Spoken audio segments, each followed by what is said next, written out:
Welcome to news alert. AP ముఖ్యమంత్రి చంద్రబాబు తిరుమల శ్రీవారిని దర్శించుకున్నారు. మనవడు నారా దేవాంశ్ జన్మదినాన్ని పురస్కరించుకుని కుటుంబ సభ్యులతో కలిసి శ్రీవారి సేవలో పాల్గొన్నారు. అంతకుముందు సీఎం చంద్రబాబుకు ఆలయ మహాద్వారం వద్ద టీటీడీ చైర్మన్ బీఆర్ నాయుడు, అర్చకులు లాంఛనంగా స్వాగతం పలికారు. దర్శనం అనంతరం రంగనాయకుల మండపంలో వేద పండితులు ఆశీర్వచనాలు అందించారు. తీర్థ ప్రసాదాలు, స్వామివారి చిత్రపటాన్ని అందజేశారు. అనంతరం తరిగొండ వెంగబామ్మ సత్రంలో దేవాంశ్ పేరుతో అన్నదానం నిర్వహించారు. చంద్రబాబు కుటుంబ సభ్యులు ప్రసాదాలు వడ్డించారు.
ప్రముఖ సినీ నటుడు పోసాని కృష్ణమురళికి గుంటూరు కోర్టు కీలక ఉపశమనం కల్పించింది. సిఐడి దాఖలు చేసిన మొత్తం 5 కేసుల్లో ఆయనకు బెయిల్ మంజూరైంది. వివాదాస్పద వ్యాఖ్యల నేపథ్యంలో పోసానిపై వివిధ సెక్షన్ల కింద కేసులు నమోదయ్యాయి.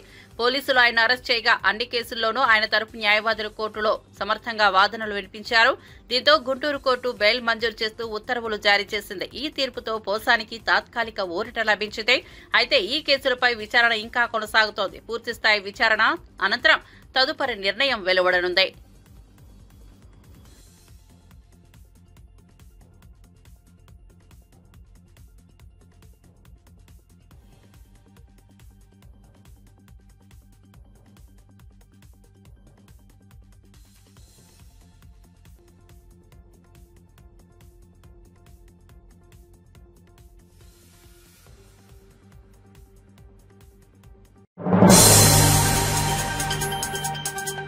తిరుమల శ్రీవారి దర్శనం అనంతరం వెంగబాంబ అన్నప్రసాద కేంద్రంలో కుటుంబ సభ్యులతో కలిసి భక్తులకు స్వయంగా అన్నప్రసాదాన్ని వడ్డించి సేవించిన ముఖ్యమంత్రి చంద్రబాబు కుటుంబ సభ్యులు మనవడు దేవాంశ్ పుట్టినరోజు సందర్భంగా ముఖ్యమంత్రి కుటుంబం టీటీడీ అన్నప్రసాదం ట్రస్టుకు 44 లక్షలు విరాళంగా అందజేశారు.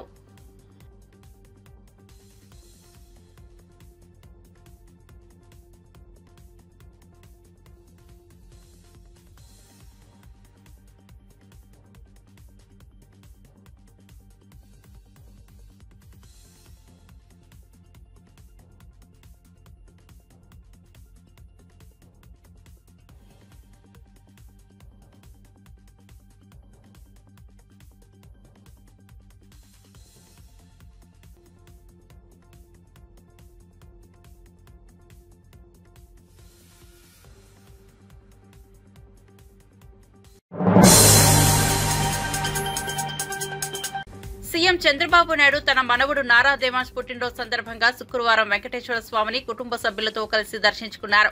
అనంతరం భక్తులకు వెంగబామ అన్న వితరణ కేంద్రంలో అన్నప్రసాదం స్వయంగా వడ్డించారు. అనంతరం ముఖ్యమంత్రి మీడియాతో మాట్లాడారు. రాష్ట్రంలో ఇప్పటికీ చాలా గ్రామాల్లో వెంకటేశ్వర స్వామి దేవాలయాలు లేవు. ఆయా గ్రామాల్లో వెంకన్న ఆలయాల నిర్మాణాల కోసం నిధులు సేకరించేందుకు ట్రస్ట్ ఏర్పాటు చేస్తాం. నాడు ఎన్టీఆర్ అన్నదానం, నేడు ప్రాణదానం కార్యక్రమాలు ప్రవేశపెట్టాం. 3వ కార్యక్రమంగా ఆలయాల నిర్మాణాలను తలపెడుతున్నాం. మాధవ సేవ కోసమే ఆలయాల నిర్మాణానికి ట్రస్ట్ ఏర్పాటు చేస్తాం. ట్రస్టుకు వచ్చే నిధులు పగడ్బందీగా ఖర్చు చేస్తాం. వెంకటేశ్వర స్వామి ఆస్తులు ఎవరు కబ్జా చేసినా వాటిని తిరిగి దేవుడికే చెందేలా చేస్తామని చంద్రబాబు అన్నారు. మా దేవాంశ్ పుట్టినరోజు కూడా,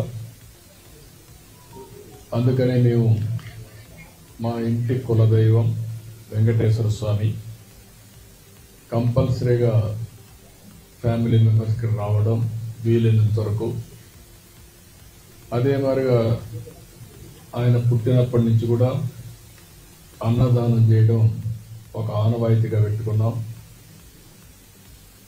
అన్నదానం అనేది ఎన్టీ రామారావు గారు స్టార్ట్ చేశారు. అక్కడి నుంచి ఇంతవరకు కూడా ఎలాంటి ఇబ్బందులు లేకుండా సవ్యంగా జరుగుతూ ఉంది. ఈరోజు ఆయన ప్రారంభించిన ఈ కార్యక్రమానికి 2200 కోట్ల రూపాయల కార్పస్ ఉంది.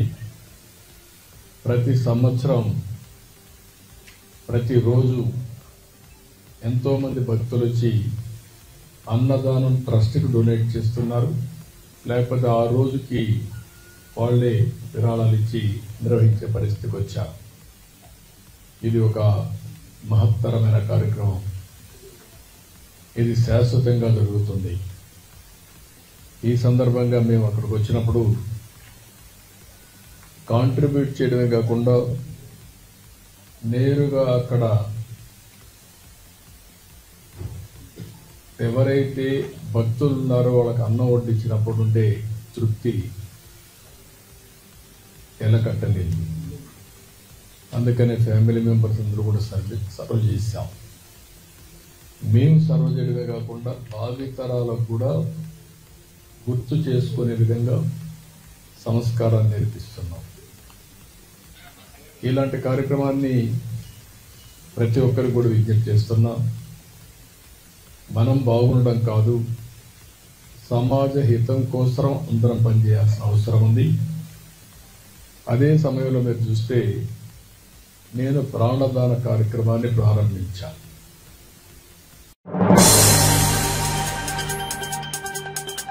గ్రామీణ రోడ్లు, రాష్ట్ర రహదారులకు టోల్ విధించే ఆలోచన లేదని మంత్రి కోమటిరెడ్డి వెంకటరెడ్డి తెలిపారు. ఈ మేరకు శాసనసభలో ఆయన మాట్లాడారు. బీఆర్ఎస్ హయాంలో సిరిసిల్ల, సిద్దిపేట, గజ్వేళ్లకే రోడ్లు వేశారని ఆయన విమర్శించారు. ఆ 3 చోట్ల రోడ్లకు చివరికి సింగరేణి నిధులు కూడా వాడారని ఆరోపించారు. రోడ్ల గురించి రాష్ట్రమంతా తిరిగి చూద్దామని హరీష్ రావుకు సవాల్ విసిరారు. కోమటిరెడ్డి సవాల్ను స్వీకరిస్తున్నట్లు హరీష్ రావు తెలిపారు. బీఆర్ఎస్ హయాంలో R&B పనుల గురించి లెక్కలు తీద్దామన్నారు. ఎందుకంటే అధ్యక్ష, ఇవన్నీ ఎందుకంటే 10 సంవత్సరాలు ఒక్క గుంట పూడలే, ఒక్క రోడేలే, ఒక కట్టిన కాళేశ్వరం కూలిపోయింది.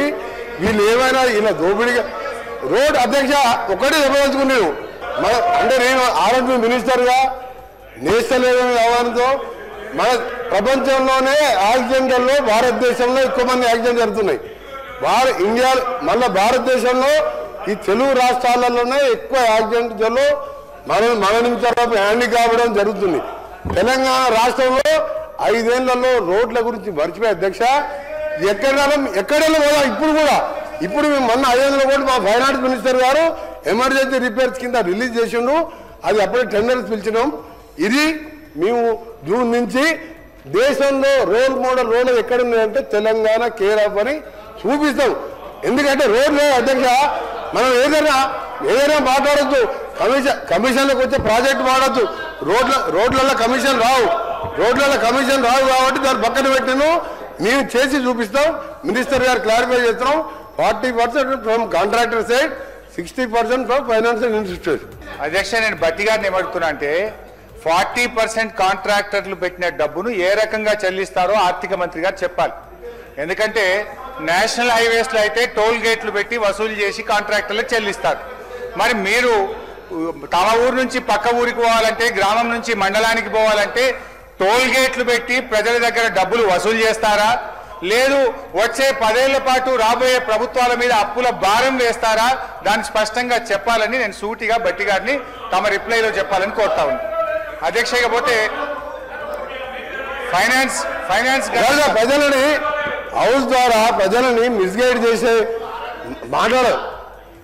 ప్రజలని మిస్గైడ్ చేయొద్దు. ఇప్పుడు అడిగే ప్రశ్న మీరు టోల్ అనేది ప్రసక్తే లేదు. మేము కాంట్రాక్టర్లకు ఆ 40% కూడా ఎవ్రీ 6 monthsగా 3 monthsగా ఆ ఒక డిస్ట్రిక్ట్ వైజ్ టెండర్ పిలిచి కాంట్రాక్టర్లు 40% మేము పే చేస్తాం, 60% తీసుకున్న లోన్ కూడా మేమే పే చేస్తాం. టోల్ అనేది ప్రసక్తే లేదు.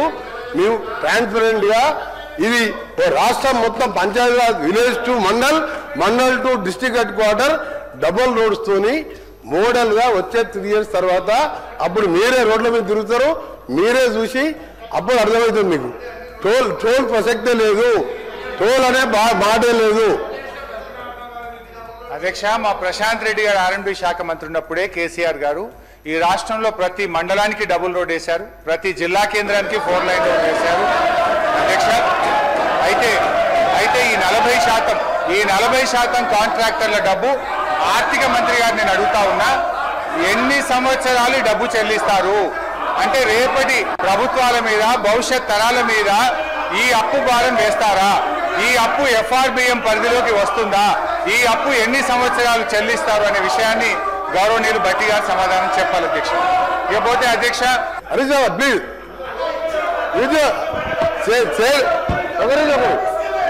మా గౌరవ స్పీకర్ గారు అలాగే హరీష్ రావు గారు రిక్వెస్ట్ చేస్తున్నారు. ఒకటే నిమిషం సార్, ఎక్కువ హరీష్ రావు గారు చాలా, అంటే నేను దాన్ని ఏ లాంగ్వేజ్ చెప్పాలని చెప్పలేను, ఇంతకంటే ఇక పెద్ద జోగు ఉండదు అనుకుంటా. నేను ఒక సిరిసిల్ల, సిద్దిపేట, గజ్వెల్ ఈ 3 సింగరేణి మినరల్ సింగరేణి ద్వారా Singareni mineral fund, CSR fund, state government fund ఈ 3 కాన్సెప్ట్లో సార్ మూడు కాన్సెప్ట్లు అధ్యక్ష, మీరు కూడా 3 సార్లు శాసనసభ స్పీకర్గా ఉన్నారు. మీరు ఇవాళ తాండూరు మా ఎమ్మెల్యే మనోహర్ రెడ్డి గారు చెప్తున్నాం, మనం వికారాబాద్ వేలంపరం అసలు రోడ్లు లేక గ్రామాలలో తిరగలేని పరిస్థితి. ఈ 3 కాన్సెప్ట్లు అంటే మామ, అల్లుడు, బావమర్ది, మీరు సింగరేణి మినరల్ ఫండ్ కూడా, సింగరేణి DFFT ఫండ్ కూడా ఇక్కడ వేసుకున్నారు. మీ దగ్గర లెక్కలు ఉన్నాయి. సింగరేణి ఫండ్ 3 కాన్సెప్ట్లే. పక్క కూడా కొత్త ప్రభాకర్ రెడ్డి ఎంపీ కూడా ఎన్నిసార్లు అడిగినా 1 రూపాయి ఇవ్వాలి ఆయనకు రోడ్డు. దుబ్బాకల రోడ్ లేదు. ఈ ముగ్గురే డబుల్ రోడ్ వేసుకున్నాం. ఇది ఛాలెంజ్ చేస్తున్నా, పోయి చూద్దాం రాష్ట్రంలో ఎక్కడైనా డబుల్ రోడ్లు ఉన్నాయా? ఈ 3 కాన్సెప్ట్లు ఛాలెంజ్ చెప్పండి. ఎందుకు సార్? సినిమా నటులు బెట్టింగ్ యాప్స్ ను ప్రమోట్ చేస్తున్న విషయంపై సిపిఐ నేత నారాయణ తీవ్రంగా స్పందించారు. ఇప్పటికే చేతి నిండా అవకాశాలు ఉన్నవాళ్లు ఇలా తప్పుడు మార్గాల్లో డబ్బు సంపాదించడం దుర్మార్గమన్నారు. యువతకు ఆదర్శంగా ఉండాల్సిన నటులు తప్పుదారి చూపిస్తున్నారని ఆవేదన వ్యక్తం చేశారు. గుట్కా కేసులో వచ్చిన పనిలేని తీర్పుతో కొందరు పాన్ పరాగ్ పేరుతో అనైతిక వ్యాపారం చేస్తున్నారని గుర్తు చేశారు. ఇప్పుడు ఈ బెట్టింగ్స్ యాప్స్ కూడా అదే మార్గాన్ని అనుసరిస్తున్నాయని హెచ్చరించారు. తక్షణమే ఈ యాప్స్ ను నిషేధించాలని, వాటిని ప్రమోట్ చేస్తున్న వారిపై కఠిన చర్యలు తీసుకోవాలని ప్రభుత్వాన్ని డిమాండ్ చేశారు. జనాలను మోసం చేసే ప్రకటనలు సమాజాన్ని చెడదారి పట్టిస్తున్నాయని వ్యాఖ్యానించారు. చట్టపరంగా ఉంది కాబట్టి నేను చేశాను అంటున్నాను. ఏం చట్టం? పనికిమాలిన చట్టం. చట్టం వేరు, నైతికత వేరు. గుట్కా కూడా ఇది ఆహార వస్తువులు ఇది ఒకటి అని చెప్పేసి ఒక పనికిమాలిన జడ్జిమెంట్ ఒకటి వచ్చింది. దాన్ని దృష్టిలో పెట్టుకొని పాన్ పరాక్ ఇవన్నీ తయారు చేసి అమ్మేస్తూ ఉన్నారు. చాలా హీనాతిహీనమైనటువంటి పాన్ పరాక్ లాంటి వాటికి కూడా సినిమా యాక్టర్లు అడ్వైజ్ చేస్తున్నారు. దాన్ని తిని ఎంజాయ్ చేస్తున్నారు పనికిమాలిన వాడు. దీన్ని చూసినప్పుడు సాంఘిక అరాచకంతో కూడుకున్నటువంటిది, సాంఘిక హింసతో కూడుకున్నది, అనైతిక విలువతో కూడుకున్నటువంటి ఎఫ్ఆర్పైన మీరు ఎందుకు మీ పాపులారిటీ ఉపయోగిస్తున్నారు? కేవలం డబ్బులు అంటే మీకు డబ్బులు ఇచ్చారు కదా, జనం సపోర్ట్ చేశారు, మీకు డబ్బులు ఇచ్చారు. ప్రతి సినిమా యాక్టర్ బ్రహ్మాండంగా అనుభవిస్తున్నారు. కొంతమంది సినిమా యాక్టర్ రిటైర్ అయిన వాళ్ళు మామూలు యూట్యూబ్లో యాక్ట్ చేసుకుంటున్నారు, సీరియల్స్ యాక్ట్ చేసుకుంటున్నారు. చేసుకోండి, అనేక సీరియల్స్ వస్తున్నాయి, దాన్ని చేసుకోండి. పోయి ఎందుకు పాడుపుత్రులు పని చేస్తున్నారు? ఇప్పుడు దాకా జనం చేత మెప్పించబడి ఇలాంటి చేస్తున్నప్పుడు ఎంతమంది ఆత్మహత్య చేస్తున్నారు? Betting sir. నేను ఎవరో నాకు ఫోన్ చేశాడు, సార్ మీరంతా ఆన్లైన్ రమ్మి ఆడతారని చెప్తా కొట్టా చెప్పాడు. పేరు కూడా తెలియదు నాకు. అంటే ఇట్లా వాళ్ళకి ప్రోత్సహించే పద్ధతుల్లో సినిమా యాక్టర్ చేయకూడదు. ఒకప్పుడు చిరంజీవి కోకోకోలా అడ్వర్టైజ్మెంట్ చేస్తున్నాడు. అప్పుడు నేను ఆయన లెటర్ రాశాను. ఈ కోకోకోలా అనేది నేనే కాచి చూశాను, బాండాలో పెట్టేసి కాశాను, తాడులాగా వచ్చేసింది. అయ్యే కోకోకోలా తాగడం వల్ల అది అనారోగ్యం, పిల్లల్ని చెడగొడుతున్నావు, చిల్డ్రన్స్ డే సందర్భంగా ఈ లోపల ఆపకపోతే ధర్నా చేస్తాను చెప్పి ప్రకటిస్తాను. చేస్తే సాయంత్రానికంతా అల్లు అరవింద్ గారు నాకు ఫోన్ చేశాను. ఏంటైనా చిరంజీవి పైన బాంబులు వేసేవాళ్ళు. నేనేం వేయలేదని అంటే ఏమిటంటే మేము చేసే అడ్వైజర్ వచ్చే డబ్బులు ఈ చిరంజీవి రక్త నిధి ఉంది కదా, దానికి ఖర్చు పెడుతున్నాం. దానివల్ల ఉపయోగపడతాను నేను. అడుసు తొక్కనేలా, కాలు కడగనేలా, రక్తం చెడగొట్టడానికి మీరు దీన్ని ఉత్సాహపరిస్తే చెడిపోయిన రక్తానికి మనం బాగు చేయడానికి మీరు ఖర్చు పెడతారా? ఇదేం అన్యాయం ఉంది అని అంటే మరుసటి రోజు ఫోన్ చేశాడు, మాకు 3 నెలలు టైం ఇవ్వు, ఎందుకంటే ఆల్రెడీ ఐపీఎల్ 2025 సీజన్ను పురస్కరించుకుని ముంబై ఇండియన్స్ జట్టు చెన్నైకి చేరుకుంది. జట్టు సభ్యులు విమానాశ్రయానికి చేరుకున్న వెంటనే అభిమానులు భారీగా తరలివచ్చి ఘనంగా స్వాగతం పలికారు. సెల్ఫీలు తీసుకుంటూ జట్టుపై ప్రేమను చాటారు. ఈ సీజన్లో ముంబై ఇండియన్స్ బలమైన సన్నాహకాలతో బరిలోకి దిగనుంది. చెన్నైలో జరగనున్న ప్రారంభ మ్యాచ్కు ముంబై జట్టు ప్రత్యేక శిక్షణ శిబిరం ఏర్పాటు చేసింది. ఆటగాళ్లంతా ఉత్తమ ప్రదర్శనకై సిద్దమవుతున్నారు. ఐపీఎల్ 2025 కోసం ముంబై అభిమానుల్లో ఉత్సాహం కనిపిస్తోంది. వచ్చే రోజుల్లో ప్రాక్టీస్ సెషన్లు ప్రారంభమవుతాయి. జట్టు రాకతో చెన్నై నగరంలో క్రికెట్ జోష్ పెరిగింది.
చిలకలూరిపేట వైఎస్ఆర్సీపీ ఇన్ఛార్జ్ మాజీ మంత్రి విడుదల రజని మండిపడ్డారు. ఎమ్మెల్సీగా నమ్మకంతో ఎంపిక చేసిన జగనన్నకు మోసం చేస్తూ రాజీనామా చేసిన మర్రి రాజశేఖర రెడ్డిపై తీవ్ర వ్యాఖ్యలు చేశారు. జగనన్న మాటే శిరోధార్యంగా తానైతే భావించారని, నమ్మకాన్ని కాపాడానని పేర్కొన్నారు. ఓడిపోయిన తనపై విమర్శలు చేయడమే కాక మర్రి రాజశేఖర్ ఓడిపోవడం గురించి మాట్లాడడం హాస్యాస్పదంగా ఉందన్నారు. నాయకుడిగా తాను కార్యకర్తల మధ్య ఎప్పుడూ ఉంటానని స్పష్టం చేశారు. ఎన్నికల ఫలితాల కన్నా అధినేతపై నమ్మకమే ముఖ్యమని తెలిపారు. పార్టీకి గౌరవం ఉండాలంటే అంతర్గత విధేయత అవసరమని వ్యాఖ్యానించారు. ఆ దివంగత మహానేత డాక్టర్ వైఎస్ రాజశేఖర రెడ్డి గారు చిలకలూరుపేటకి ఎన్నికల క్యాంపెయిన్కి వచ్చి కాంగ్రెస్ పార్టీ ఉన్నటువంటి హస్తం గుర్తుకు కాకుండా ఇక్కడ ఇండిపెండెంట్గా పోటీ చేస్తున్నటువంటి మర్రి రాజశేఖర్ గారికే ఓటేయమని ఇక్కడున్నటువంటి ప్రజల్ని ఆ దివంగత మహానేత వైఎస్ రాజశేఖర రెడ్డి గారు కోరడం జరిగింది. అప్పుడు ఆ ఎన్నికల్లో ఇండిపెండెంట్గా నిలబడ్డటువంటి మర్రి రాజశేఖర్ గారు 2004లో ఎమ్మెల్యేగా గెలిచారు. ఒక్కసారి ఆలోచన చేయండి. పార్టీని, పార్టీ సింబల్ని కాదని ఆ దివంగత నేత వైఎస్ రాజశేఖర రెడ్డి గారు మర్రి రాజశేఖర్ గారికి ఏ విధమైనటువంటి గౌరవాన్ని ఇచ్చారు, ఏ విధంగా మద్దతుగా నిలిచారు, వారు ఎమ్మెల్యేగా అవడానికి కారకులయ్యారు అనేటి విషయాన్ని నేను గుర్తు చేస్తున్నాను. ఆ తర్వాత 2009లో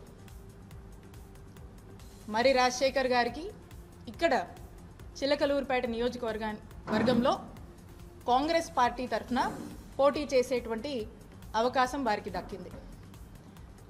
2009లో అన్ఫార్చునేట్లీ కాంగ్రెస్ పార్టీకి అధికారంలోకి వచ్చింది. ఇక్కడ మర్రి రాజశేఖర్ గారు ఓడిపోవడం జరిగింది. అయినప్పటికీ వారి గౌరవానికి ఎక్కడ కూడా తగ్గింపు అనేది జరగలేదు. ఆ తర్వాత ఆ దివంగత మహానేత డాక్టర్ వైఎస్ రాజశేఖర రెడ్డి గారి మరణం తర్వాత మా నాయకుడు జగన్మోహన్ రెడ్డి గారు వైఎస్ఆర్ కాంగ్రెస్ పార్టీ పెట్టి మరి ఆ వైఎస్ఆర్ కాంగ్రెస్ పార్టీలోకి మర్రి రాజశేఖర్ గారు కూడా రావటము, తమతో జగన్మోహన్ రెడ్డి గారితో జర్నీ చేయటం జరిగింది. అప్పుడు కూడా మా నాయకుడు జగన్మోహన్ రెడ్డి గారు అప్పట్లోనే ఉమ్మడి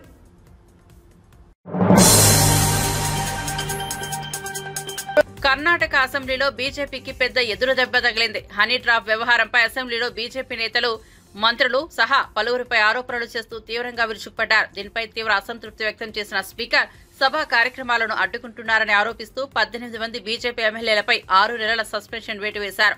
దీనిపై బీజేపీ తీవ్ర ఆగ్రహం వ్యక్తం చేస్తోంది. ప్రజా ప్రయోజనాల కోసం తమ నేతలు సమస్యను లేవనెత్తితే ఇలానే నిశ్శబ్దం చేయాలనుకుంటున్నారా అని ప్రశ్నించింది. హనీ ట్రాప్ అంశంపై పూర్తిస్థాయి దర్యాప్తు జరగాలని డిమాండ్ చేస్తోంది. ఎమ్మెల్యేల సస్పెన్షన్లతో అసెంబ్లీలో ఉద్రిక్తత తారాస్థాయికి చేరింది. ಈಗ ವಿಧೇಯಕವನ್ನು ಖಂಡವಾಗಿ ಮುಖಕ್ಕೆ ಹಾಕುತ್ತೇನೆ. 2 ರಿಂದ 4 ಖಂಡಗಳು ವಿಧೇಯಕದ ಅಂಗವಾಗಿರಬೇಕೆಂಬುದು ಸಭೆ ಮುಂದಿರುವ ವಿಷಯ. ಪ್ರಸ್ತಾವದ ಪರವಾಗಿ ಹೌದು ಎಂದು ಸೂಚಿಸಬೇಕು. ಪ್ರಸ್ತಾವ ಹೌದು ನನ್ನ ಪರವಾಗಿದೆ ಎಂದು ಭಾವಿಸುತ್ತೇನೆ. ಪ್ರಸ್ತಾವ ಹೌದು ನನ್ನ ಪರವಾಗಿದೆ. ಪ್ರಸ್ತಾವ ಒಪ್ಪಿಗೆ ದೊರಕಿದೆ. 2 ರಿಂದ 6 ಖಂಡಗಳು ಅಂಗವಾದವು. 1ನೇ ಖಂಡ ಹೆಸರು ಮತ್ತು ಅವತರಣಿಕೆ ವಿಧೇಯಕದ ಭಾಗವಾಗಿ ಸಭೆ ಮುಂದಿರುವ ವಿಷಯ. ಪ್ರಸ್ತಾವದ ಪರವಾಗಿ ಹೌದು ಎಂದು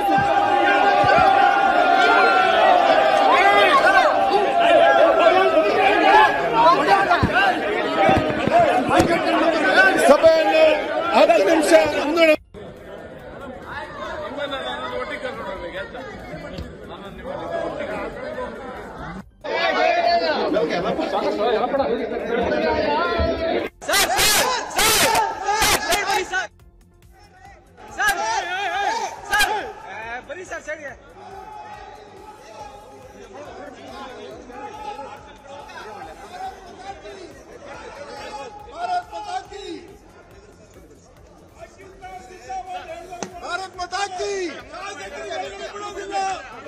ಪಾಕಿಸ್ತಾನ್ ಜಿಂದಾಬಾದ್ ಹೇಳಿದವರಿಗೆ ಒಳಗಡೆ ಬಿಡ್ತಾರೆ. ಪಾಕಿಸ್ತಾನ್ ಜಿಂದಾಬಾದ್ ಹೇಳಿದವರಿಗೆ ಒಳಗಡೆ ಬಿಡ್ತಾರೆ. 6 ತಿಂಗಳ ಕಾಲ ಸರ್ ಇವಾಗ ಇದು ಮಾಡಕ್ಕಾಗಲ್ಲ. 2016లో గేమింగ్ యాప్ ప్రమోషన్ చేసిన విషయం గురించి ప్రముఖ నటుడు ప్రకాష్ రాజ్ స్పందించారు. ఆ యాప్ ను తప్పుగా ప్రమోట్ చేశారని 2017లోనే అర్థమైందన్నారు. అప్పట్లో తెలియక చేసిన తప్పు అని స్వయంగా వెల్లడించారని స్పష్టం చేశారు. తాను తప్పును గ్రహించిన వెంటనే వాటిని వాడకూడదని ప్రకటించానని తెలిపారు. ఆ తర్వాత ఏ గేమింగ్ యాప్ ను తాను ప్రమోట్ చేయలేదని వివరించారు. అప్పటి నుంచే తాను ఈ విషయంపై స్పష్టతతో ఉండటాన్ని గుర్తు చేశారు. ప్రస్తుత బీజేపీ నేతలు, ఇతరులు తనపై చేస్తున్న విమర్శలు అవసరం లేని రాజకీయ ఎత్తుగడులుగా అభివర్ణించారు. నైతిక విలువలకు కట్టుబడి ఉన్నానని తెలిపారు. దాని తర్వాత అలాంటి ఏ గేమింగ్ యాప్స్ నేను చేయలేదు. 2021లో కూడా ఆ కంపెనీ ఇంకో కంపెనీకి అమ్మేసి వాళ్ళు దాన్ని ఏదో సోషల్ మీడియా ప్లాట్ఫామ్ లో యూజ్ చేస్తే నేను వాళ్ళకి నోటీసులు, వాళ్ళకి ఈమెయిల్, మళ్ళీ వాట్సాప్ లో పంపించి లేదండి ఇందులో నేను లేను, ఇది చేయకూడదు, కాంట్రాక్ట్ అయిపోయింది, ఇది తప్పు అని కూడా చెప్పాను. వాళ్ళు ఆపేశారు. ఇప్పుడు అది మళ్ళీ రీక్ అయింది. దానివల్ల ఈ సమాధానం పోలీస్ డిపార్ట్మెంట్ నుంచి నాకు ఇంకా ఏది రాలేదు. వస్తే వాళ్ళకి నేను సమాధానం చెప్తాను. బట్ మీకు సమాధానం చెప్పాల్సిందే నా బాధ్యత. So 2017 9 years back for 1 year contract నేను చేసింది నిజం.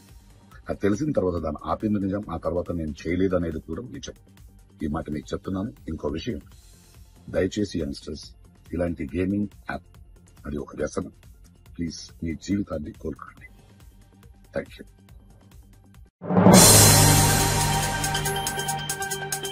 అమెరికా అధ్యక్షుడు డొనాల్డ్ ట్రంప్ కీలక నిర్ణయం తీసుకున్నారు. విద్యపై ఫెడరల్ ప్రభుత్వ నియంత్రణను తొలగిస్తూ విద్యాశాఖను రద్దు చేసినట్లు ఉత్తర్వులు జారీ చేశారు.